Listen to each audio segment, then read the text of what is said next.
Halo Mchemara. Mkanya vatisiya shawani. Mawanisa. Chimudu mwane tipsani mambo wetu nafta chun Jexwe papo zipapo Tititi Trouble mbida Tanzafoni yangu ishiringa Anzi ashaya mukanya Tazwaka basi koronti kamanya Yatoshika suvari satira doka Tanzafoni yangu ishiringa Anzi ashaya mukanya Tazwaka basi koronti kamanya Yatoshika suvari satira doka Makazara mchifila sei mazimba Makazara muchifila sei mudzimba Zvichinzi mukanya vafamba Shuwa iri kuti siya tichishamba Pandakazviudzi wandakamboramba Ndikati inhema zvimwewo kutamba Ndakazoona ndofonerwa nedzimwe namba Tititi Tanzafoni yangu ishiringa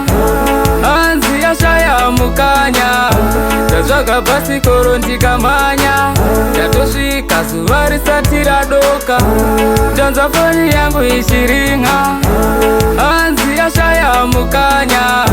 Tazwaka basi koronti kamanya Yatoshika suvari satira doka Rufuro mukanya kana kumbopisa Asi muvi wacho ndiye aibisa Isuze vana takambo jipisa Sei mukanya wafa zuva richipisa Tinoti mweya wapo dai wadzoka Nekuti mugeto pane jatozhota Pandakazvinzwa ini zvakandishoka Kuti mukanya vachadzoka Tanzafoni yangu ishiringa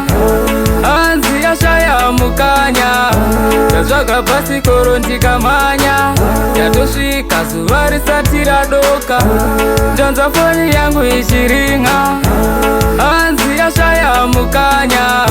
Tazwaka basi koronti kamanya Yatoshika suvari satira doka Yakaringa handina kuikata Muzi uyu handina kutovata Ndaigaya zvangu ndiri kudorota Zvichinzivo mukanya vakita Vamatarewo futi makatora Mukanya vacho vatongotevera Ndichaniwa muchatidzosera Hanzi afa futi azorora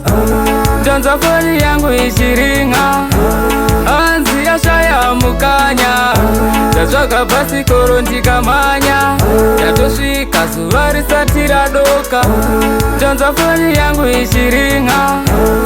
Anzi ashaya mukanya Tazwaka basi koronti kamanya Yatoshika suvari satira doka Tanzafoni yangu ishiringa